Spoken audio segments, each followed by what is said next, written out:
Hello, guys. Tonight we're Yeah, going to you talk about son. the parables. And you see my little cartoon up there, parables, oh my, because most people have no clue what Jesus is trying to do with the parables. And tonight, hopefully, people will start to understand what he was trying to tell us with them. And I've got 33 slides tonight. I don't know if we'll make it through all of them or not, but if I could have had 100. I was sitting there trying to mill through my brain, going, okay, which ones are the most important? Which ones do I want to talk about? So we'll probably revisit this again. We already talked about it once, but I added more stuff to it this time. First thing I wanted to talk about is cognitive dissonance. This is a biggie. People don't realize how big this is until you start trying to talk to people about what we've realized. Because once you start trying to talk to people, then you can really tell it. What is cognitive dissonance? And I want to talk about that too, because everybody always mentions it, but they don't tell you what it is. Cognitive dissonance is when your perception of something is not the same as what is reality. And therefore, your brain is going, but this is the way I always knew it, but this new information I'm being hit with, it looks real. Now, oh my gosh, what do I do? It's like because your brain is just in overload. It's like it causes fear, stress, anxiety. It can cause loss of friends. It can cause all kinds of conflicts within yourself. And it pretty much can throw you into anxiety attacks. I know it almost did me when I first realized all this. I was so disturbed. I just wanted the answers and I wanted them yesterday because I was scared. Because what we were taught was not what I thought. Well, the big cognitive dissonance that goes on when you start talking about what we're going to talk about is the Old Testament deity is good in the perception of the Christian mind. They're a loving God and they're the God that Jesus taught us.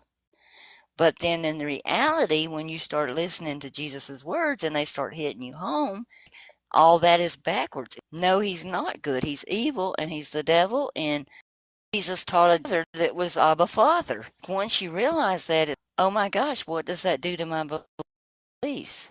Even have a belief without having the Old Testament? Do I have to have the Old Testament? The reality is your soul's on the line. Literally, your soul is on the line. Because what are you going to do if you're worshiping the wrong Father? That's how big this is. And that's one reason it causes such panic and internal conflict when you find it out. And I've analyzed and analyzed this. Another reason it causes big panic and conflict is this: loss of community and belonging. Oh my gosh, if I don't have my church family and I don't have the same beliefs as them, they're going to drop me. So you not only have you've got generalized anxiety disorder at this point, then you have panic disorder because you're panicking over the answers and you're hearing the real truth and you know you are, but I don't know if I can deal with this mentally. And then you start trying to talk to your friends about it, and you get into the loss of community, which puts you into social anxiety disorder. So you've got three different kinds of anxiety going once you understand this information we're presenting. And it's real hard to deal with it. And I can still think back to the days that I just sat there and cried. I'm like, Father, help. I'm losing my mind here. I know what I'm seeing is true, but I'm going to lose every friend I got. I started out, I was like a moderator or something like that, a manager type thing, with a 40,000 K group, and was checking their profiles and checking their posts and making sure everything was okay when I started to understand all this and started to first start seeing it. And the first thing that happened was all the other moderators started jumping on me when I started asking them about it. I was trying to talk to them about it and they didn't want to hear it. They got really upset with me. And I'm like, but I think I'm seeing this about Paul. That was when it started. I have a problem with Paul. He's not talking the same as Jesus. And, oh, you can't say that. And then they wanted to do this little statement of faith or whatever, like a church has. And they wanted everybody to agree with it before they could join. And I had an issue with their statement of faith because it was like the tracts you see are the one I showed y'all that came to my door. There was nothing on it but Paul's scriptures. And I was like, I said, where's Jesus's words in this? And do you know one of them literally cursed at me when I got mad about that? They literally said a cuss word at me. And I said, y'all don't even know him. I said, we've got to take his words above everybody's in the whole scripture. And then it got into a roll fight and I ended up leaving and because I just couldn't go along with what they were doing. But this is what's happening. This is like a prophecy he gave us. And we don't see this either because it's not translated correctly. But when you look at Thayer's Dictionary of the Amen, and you go down to the bottom, it says it means firm or verily, amen, or at the end. It literally is a phrase for meaning at the end in Greek, and they used it at the end of plays, books, and stuff to let people know they were at the end of the thing, just like we have at the movies, and it'll say the end. But when you read John 5:25, it changes the meaning when you put that in there. It's like at the end, I tell you, or I say to you, an hour is coming and is now here when the dead will hear the voice of the Son of God, and those who hear him will live. And that's what we've got going on.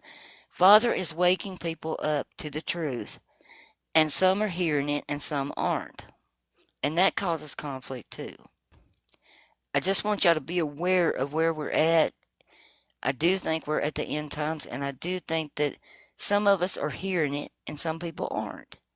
And sometimes no matter how hard you want your loved one or your best friend or your husband or whoever to hear the truth, they can't do it. They just can't bring themselves, and it's that cognitive dissonance, it's the anxiety over it. It's going against everything they've ever been taught, and it's really hard. But we just have to keep trying because I know everyone we reach, Father's just smiling. It's like every time we get through to one of them, he's smiling, even though we're going through a hard time because I know there are many days I don't even want to talk to nobody because I know it's going to be a battle when I do. But we have to keep trying, even if it's just little subtle. Don't overwhelm them. Don't try to slam it down their throat, but drop the hints. Drop a little bit here and a little bit there. You just never know. One thing we got to remember too, when we're looking at the scriptures, we're told in Matthew 13:34, all these things spoke Jesus unto the multitude in parables, and without a parable spoke he not unto them. So when he's talking, he never spoke without talking about a parable. That's how important they are. So there's a comparison to be made in almost everything he said. And these comparisons, he said he's going to open his mouth in parables and he'll utter what has been hidden since the foundation of the world.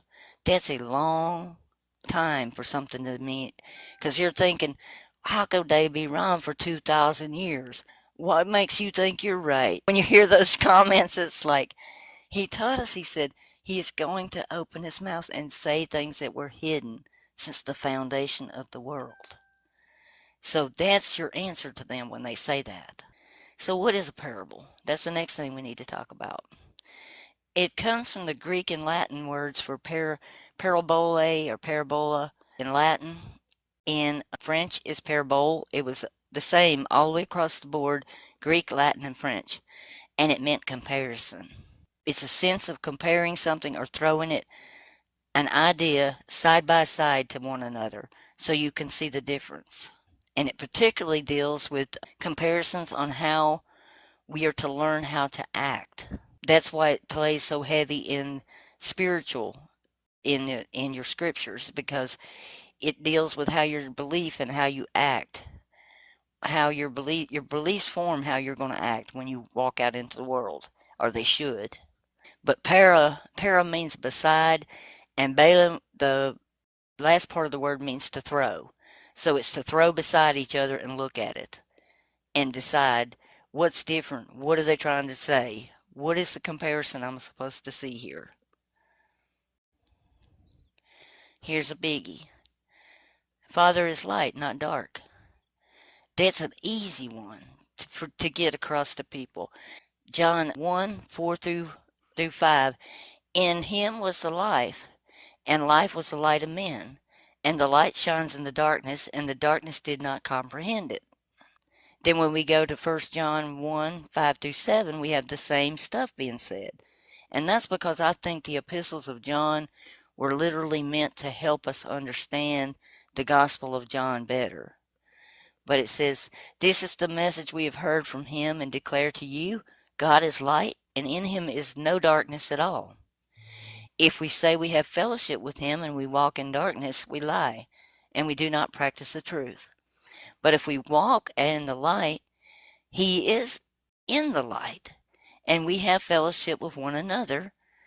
And it goes on and on about the light, almost that whole chapter. Then John 8, verse 12, then Jesus spoke to them, saying, I am the light of the world. He who follows me shall not walk in darkness, but shall have the light of life.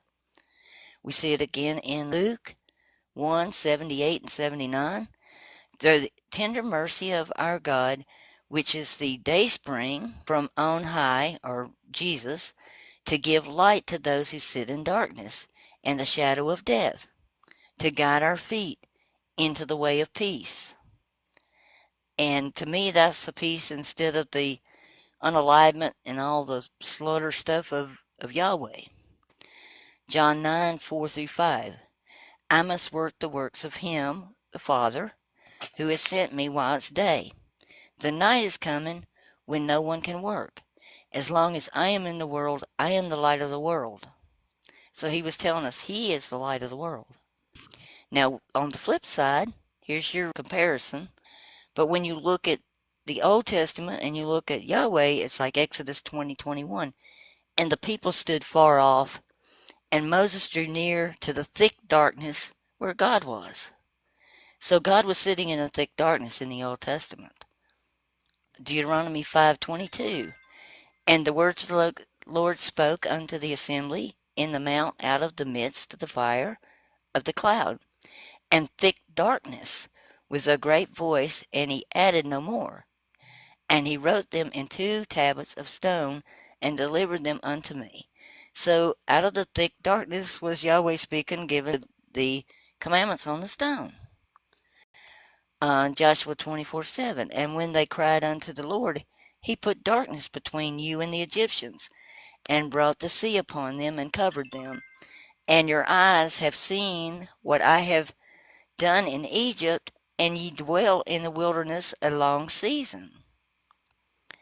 So it goes on and on and on. There's one that says, he bowed the heavens and came down, and darkness was under his feet. He made darkness his secret place, his pavilion about him, and the dark waters and the thick clouds of the sky.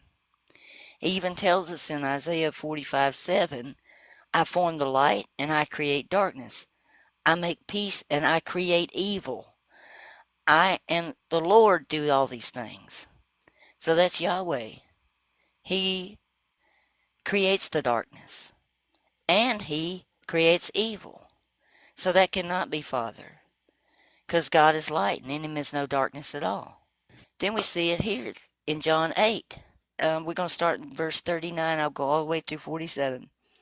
They answered him, Abram is our father. And Jesus said to them, if you were Abram's children, you would be doing the works Abram did. But now you seek to kill me or unalive me, a man who has told the truth that I heard from God. This is not what Abram did. You're doing the work of your father did. And they said to him, we were not born of sexual immorality. We have one Father, even God. And Jesus said to them, if God were your Father, you would love me. For I came from God, and I am here now.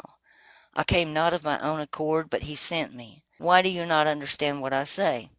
Is it because you cannot bear to hear my words? You are of your father, the devil, and your will is to do your father's desire. He was an unaliver from the beginning, and does not stand in the truth, because there is no truth in him.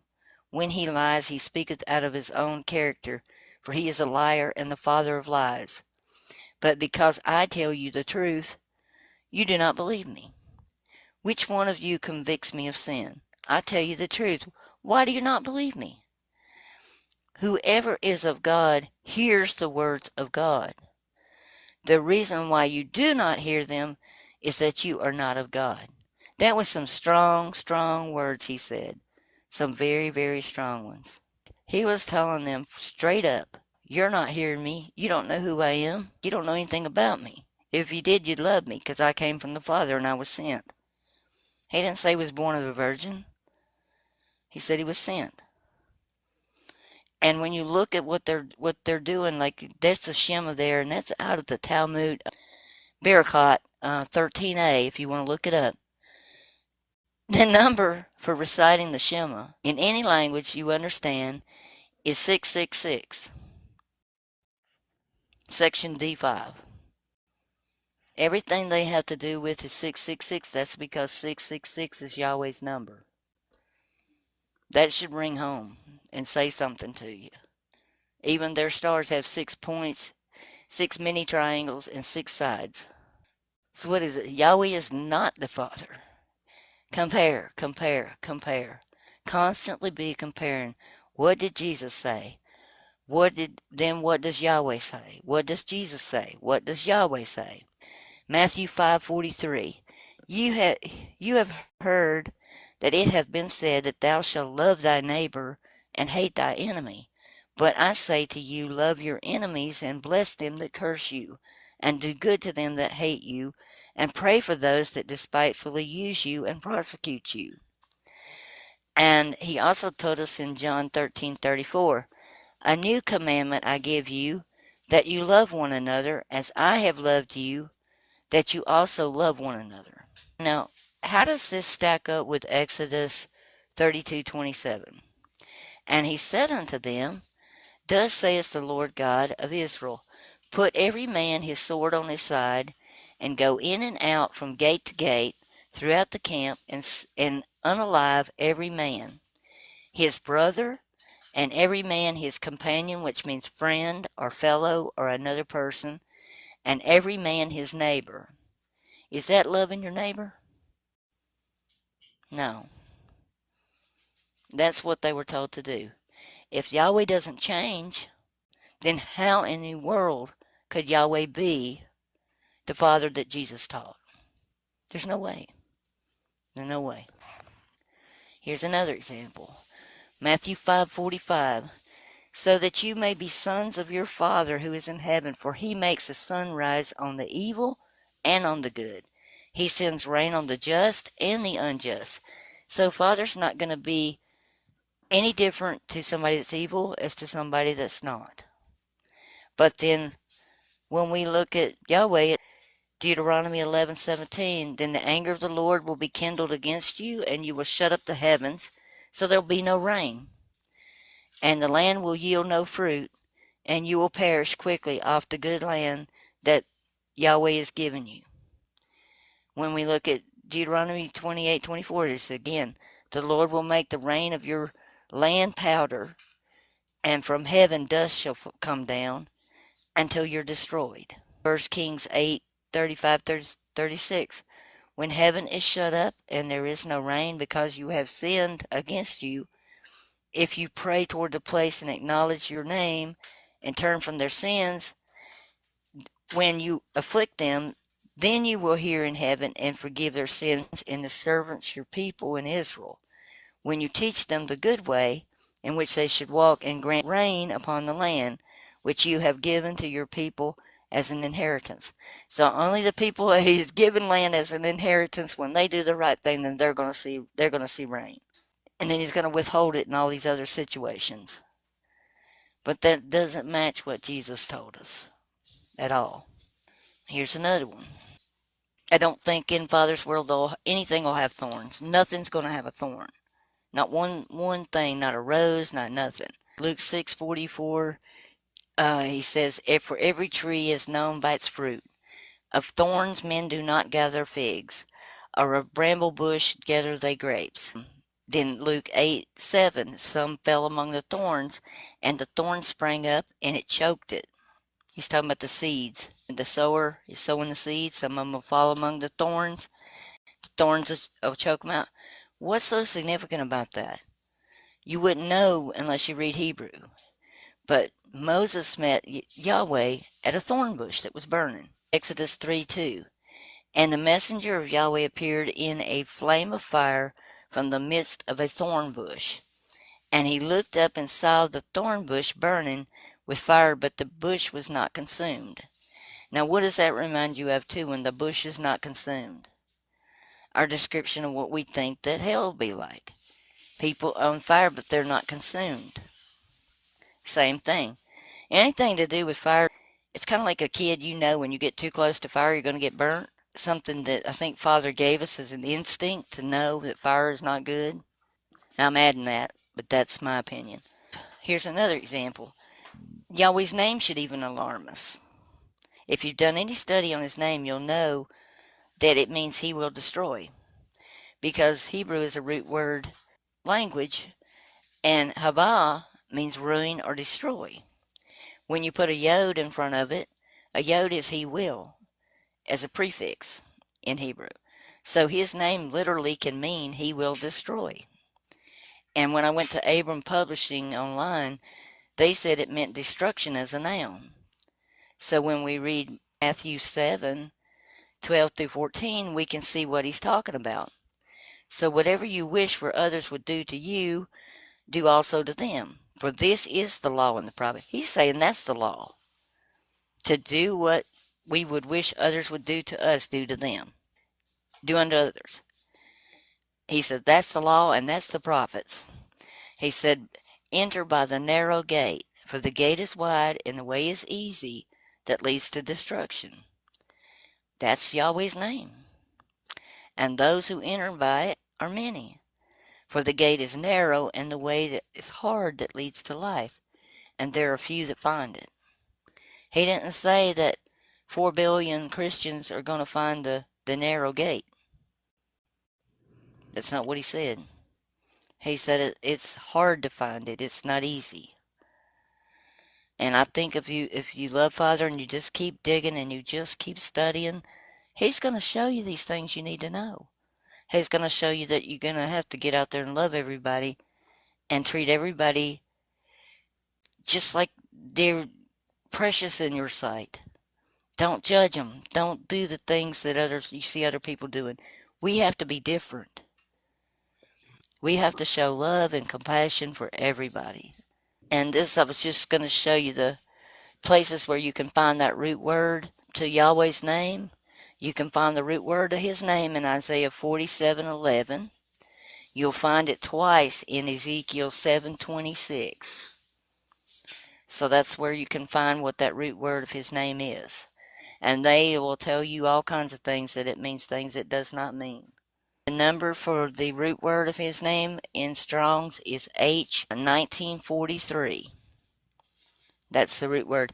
It also has there's another word they say is similar, but it's 1942. But 1943 is the one that's the actual root word of his name. And it's the same as was used in the other verses. And this is interesting too. Paul also had a thorn in the flesh. And who did he have a thorn in the flesh from? Satan.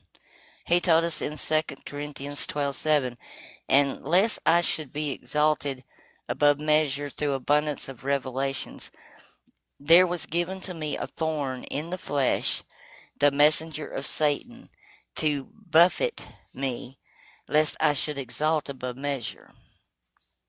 So that goes back to the thorn bush too.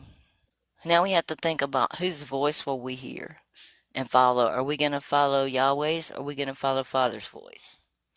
Because when we hear Jesus talking, that's Abba Father. But I say to you not to swear. And that means to swear an oath. At all, neither by heaven, because it is the throne of God. Then when we go to Deuteronomy 6:13, Yahweh thy God, thou dost fear, and him thou dost serve, and by his name thou dost swear. So you've got two polar opposites. You've got one little devil on the one side telling you to swear, and then you have Jesus on the other side saying don't swear at all. There's just no way to stack this up any other way.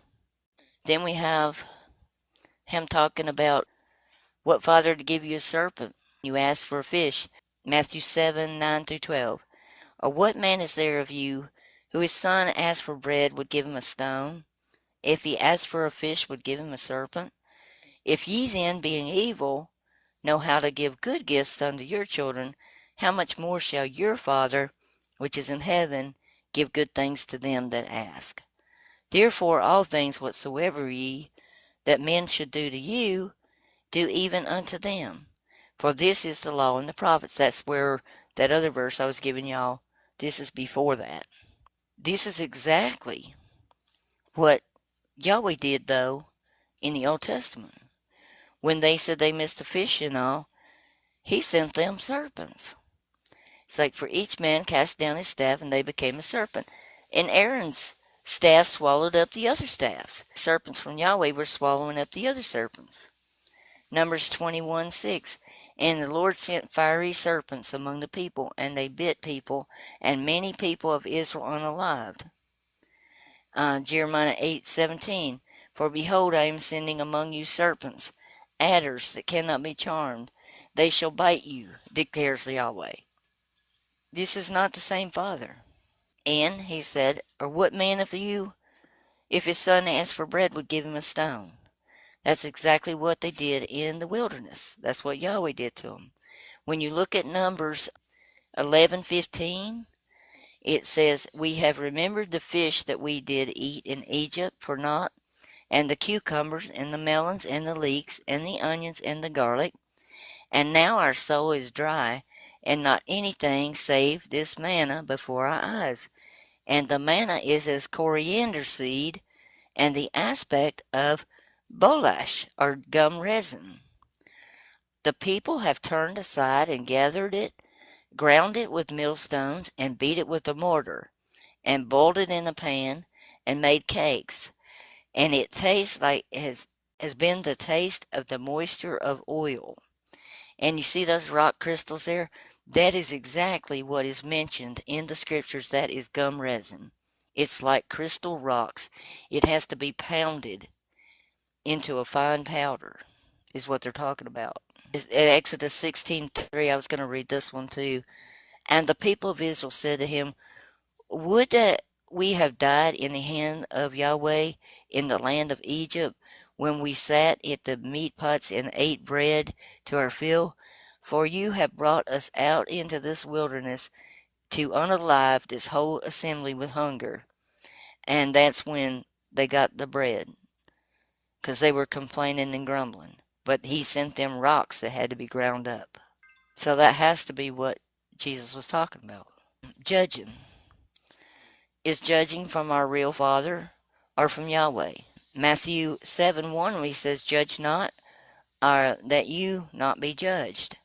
And in Luke 6:37, judge not, and you will not be judged. Condemn not, and you will not be condemned. Forgive, and you will be forgiven. That's pretty clear cut.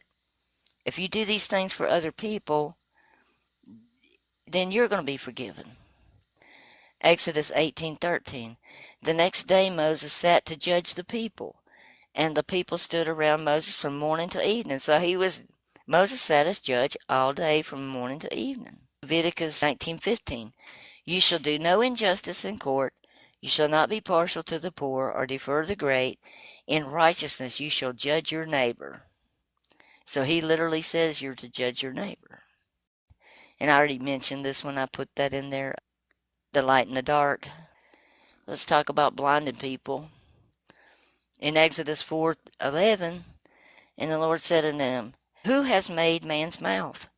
Or who maketh him dumb, or deaf, or seeing, or the blind? Have not I, the Lord? It's like he's saying, I did it. If a man is blind, then I did it. Matthew 12:22. Then they brought him into the possession with one possessed with a devil. He was blind, dumb, and he healed him, insomuch that the blind and the dumb both spake and saw. So Jesus was showing the works of the Father are to heal the blind, to heal the dumb and the deaf, and Yahweh is showing his works are to actually blind and make deaf. You do the comparisons back and forth, back and forth. Everything he said, you can compare it. John 10:6. The parable spoke Jesus unto them, but they understood not what the things that which they spoke to them. I am the good shepherd. The good shepherd lays down his life for the sheep. I am the good shepherd. I know my own, and my own know me. It's like he was saying, I'm the good shepherd. He knew they had read Zechariah 11, because this is what it says. And Yahweh said to me, throw it to the potter, that splendid price that I was valued by them. And I took the 30 pieces of silver and threw it to them in the house of Yahweh for the potter.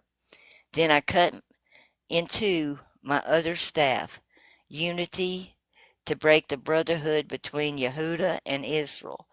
And Yahweh said to me, take again the implements of a foolish shepherd.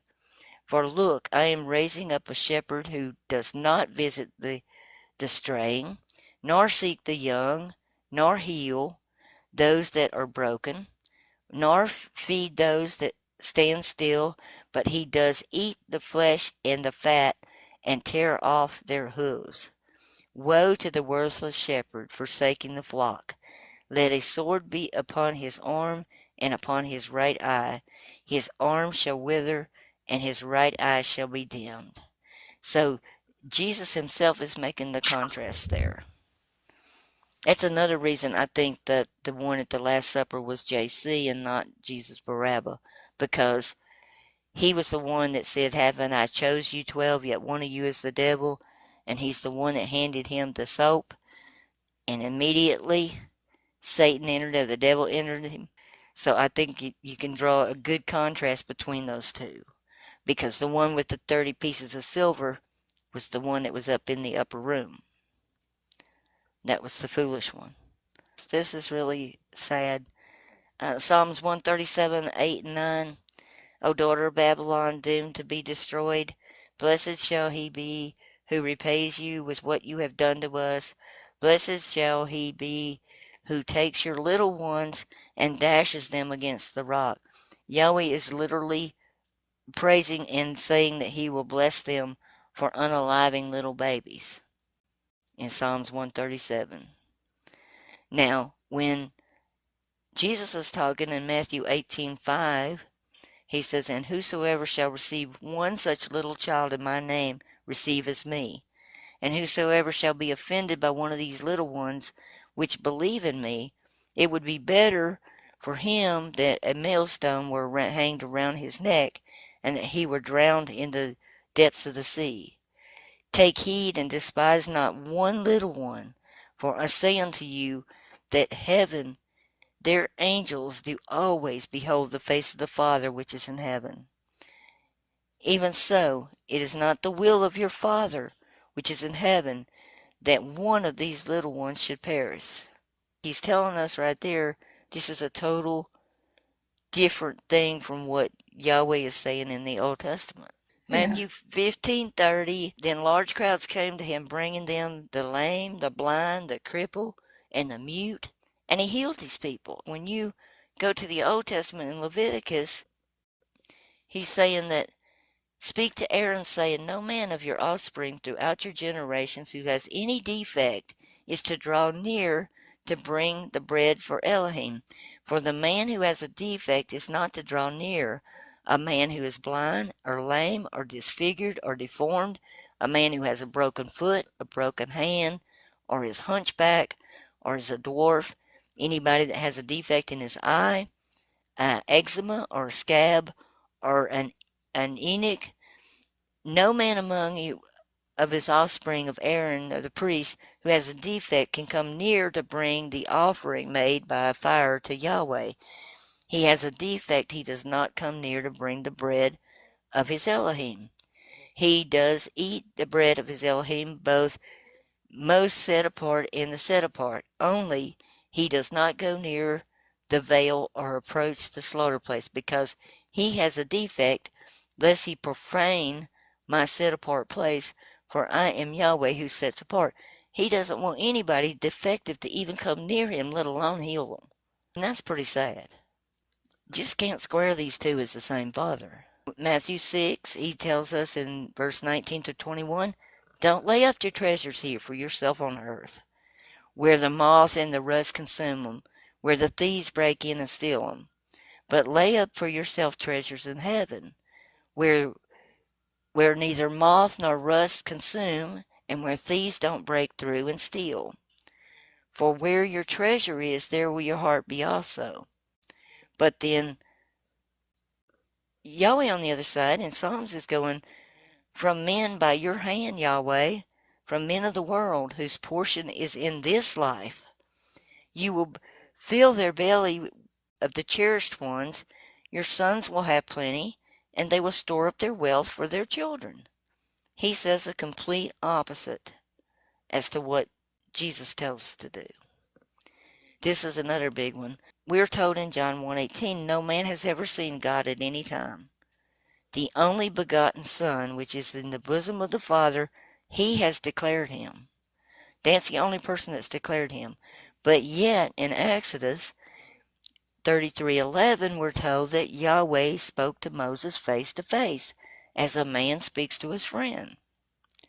And then in Numbers 12:8, he says, I speak with him mouth to mouth and plainly, not in riddles, and he sees the form of Yahweh. And why were you not afraid to speak against my servant Moshe? We have the truth, and we're told in John 1:17, this is so true. For the law was given through Moses, but the truth came through Jesus. But we have to read that truth, and we have to know what he's talking about to compare apples to oranges, Old Testament to New, Yahweh to Abba Father. I want to talk about this for a second. We have two different Jesus to compare to. Not only do these parables go about that, they also give us the comparisons between the two Jesuses.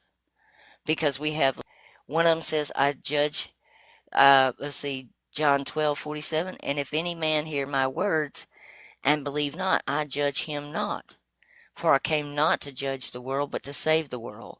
Then we have one that says, and Jesus said in John 9:39, for judgment I come into the world, that they which see not might see, and that they which see might be made blind. So we have two separate Jesuses talking in these texts too. You have to keep that in mind too. Matthew 7, I'm going to read it all the way through and give you my take on a couple of places. All things therefore, whatsoever you would that men should do to you, do also to them. For this is the law and the prophets. That's it. That's what he's saying for us to do. I guess this whole thing revolved around a lot of it around Matthew 7. Enter ye into the narrow gate, for wide and broad is the way that leads to destruction, which is Yahweh's name. And many there are that go there. How narrow is the gate, and strait is the way that leadeth to life, and there are few that find it. Beware of the false prophets, who come to you in clothing of sheep, but inwardly are ravening wolves. By their fruits you will know them. Do men gather grapes from thorns, or figs from thistles? The burning bush, the thorn bush. Even so, every good tree bringeth forth good fruit, and the evil tree bringeth forth evil fruit.